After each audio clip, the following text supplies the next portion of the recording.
ketika berwudu ada orang pada saat membasuh kepalanya dia hanya membasuh di keningnya saja, apa sah sholatnya? Setahu saya sah saja. Setahu saya katanya, setahu saya, madhab setahu saya.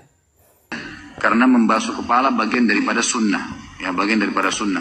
Yang merupakan rukun wudu itu adalah wajah dan tangan sampai siku. Sebagaimana kalau kita tayammum, ya, yang lainnya sifatnya itu sunnah muakkadah yang lebih kuat dari pendapat para jumhur. Bawa-bawa jumhurul ulama lagi. Padahal ini berdasar pada pendapat pribadi kok bawa-bawa jumhurul ulama. Gimana ini? Bismillahirrahmanirrahim. Untuk menanggapi pernyataan hukum dari Ustadz siapa tadi? Basalamah ya. Pertama saya ingin mengutip firman Allah dalam Al-Quran. Bismillahirrahmanirrahim. Ya ayyuhalladzina amanu idza qumtum ila sholati faghsilu wujuhakum wa aydiyakum ilal marafiqi wamsahu bi ru'usikum wa arjulakum ilal ka'bain. Al-ayah. Kata Allah, ya ayyuhalladzina amanu, wahai orang-orang yang beriman, idza qumtum ila shalah, kalau kalian hendak mendirikan salat, nah itu ya. Faghsilu wujuhakum, maka basuhlah wajah kalian. Satu. Wa aydiyakum ilal marafiq, kemudian kedua tangan kalian sampai siku-siku. Wamsahu birusikum, kemudian usaplah kepala kalian. Wa arjulakum ilal ka'bain, dan basuhlah kedua kaki kalian sampai dua mata kaki. Jadi sudah 4 ini.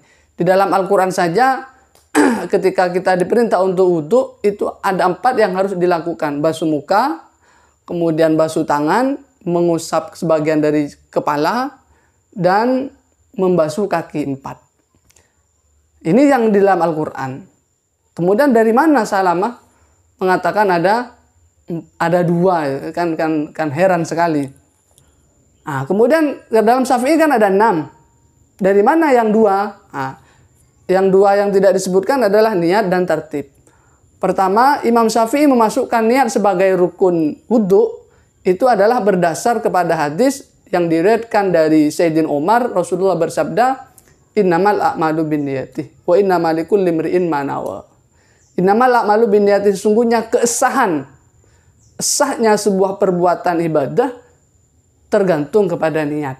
Nah, makanya dalam mazhab Syafi'i niat itu termasuk rukun daripada wudhu agar wudhunya sah. Kemudian yang kedua tertib, yang keenam tertib ya. Ini rukun yang keenam. Tertib ini dari mana Imam Syafi'i memasukkan tertib sebagai rukun wudhu? Itu berdasar kepada hadis fi'li. Artinya, ketika Rasulullah berwudhu selalu melakukannya seperti itu. Urut-urut seperti itu. Makanya Imam Syafi'i menyimpulkan bahwa tertib berurutan itu masuk kepada rukun wudhu. Jadi madhab Syafi'i itu berdasar kepada Al-Quran dan hadis. Di Al-Quran disebutkan 4, kemudian ditambah dengan hadis itu ada 2, kemudian jumlahnya menjadi 6. Jadi Syafi'iyah itu berdasar kepada Al-Quran dan hadis. Nah kalau Basalamah ini berdasarkan ke apa?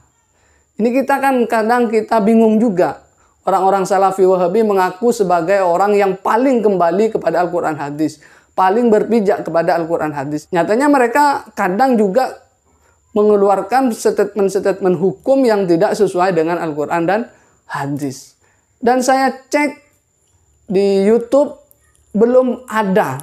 Saya nggak menemukan klarifikasi dari yang bersangkutan. Dari Basalamah minta maaf, ini salah dan semacamnya. Nggak ada. Ini saya heran, apa mereka malu, apa mereka tidak tahu, atau gimana, wallahu a'lam. Mudah-mudahan koreksi ini sampai kepada beliau, sehingga kemudian beliau memberikan klarifikasi kepada jamaahnya bahwa pernyataan hukum yang pernah disampaikan itu adalah keliru atau salah.